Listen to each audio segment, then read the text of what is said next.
Yanitwa Kai Proctor. Indirimbo ni ya Saso.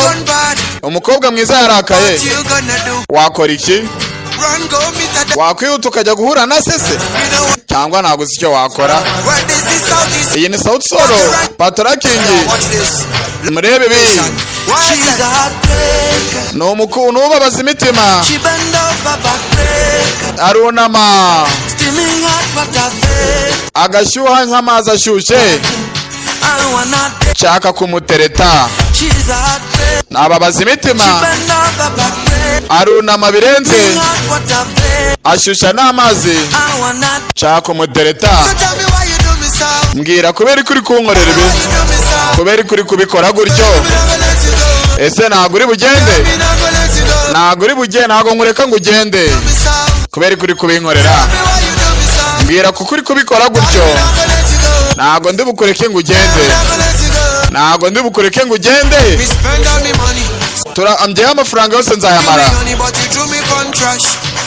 ariko ntunjugunye kubera ko ntazi impamvu uri kunkorera ibi.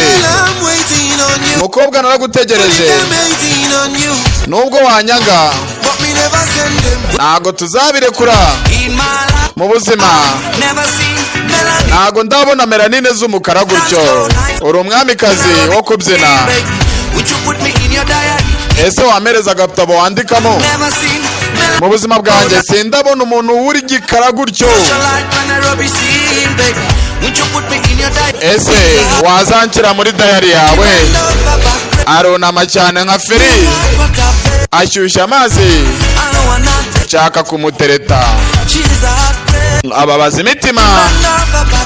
Arunama nka feri, agashyushya amazi, nshaka kumutereta. Mbwira kubera ko uri kubinkorera. Mbwira kubera ko uri kunkorera ibi bintu. Ntabwo ndi bukureke ngo ugende.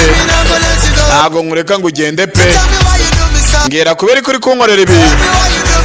Mbwira kubera ko uri kunkorera ibi. Ntabwo ndi bukureke ngo ugende. Ndarahira sinkureka ngo ugende. Nakubonye mu binyamakuru cyangwa kuri televiziyo. Mbona uri umwamikazi. Niba unzi neza ntabwo ndi bugusome gusa nkubwire, ahubwo ndashaka ku giti cyanjye. Mu buzima bwanjye ntabwo nigeze mbona melanine zikaraga zisa umukara gutyo. Mbiramo muri Lagos bakuvuga. Mu buzima bwanjye ntabwo nigeze mbona melanine. Uri umwamikazi.